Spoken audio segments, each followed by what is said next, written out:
அந்த வகையில் மொத்த முரண்பாடுகளுடைய உருவமாகத்தான் இன்றைக்கு இந்த ஆளுநர் உரை அமைஞ்சிருக்கு. இந்த அரசு அமைஞ்சு ஒரு மாசத்துக்கு மேல ஆச்சு, 38 நாட்கள் ஆச்சு.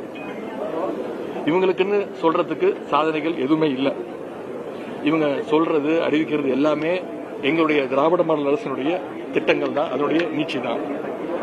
இந்த அரசு வெறும் ஒரு காப்பி பேஸ்ட் அரசாக, ஸ்டிக்கர் அரசாகத்தான் செயல்பட்டு கொண்டு இருக்கிறது.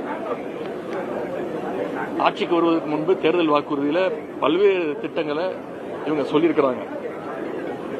அந்த திட்டங்களை எல்லாம் எப்படி நிறைவேற்ற போறாங்கன்னு ஒரு ப்ளூ பிரிண்டாக, ஒரு முன்னோட்டமாக, ஒரு ட்ரெய்லராகத்தான் இன்னைக்கு இந்த உரை இருக்கும்னு நாங்க நினைச்சோம். மக்களும் அதை எதிர்பார்த்தாங்க.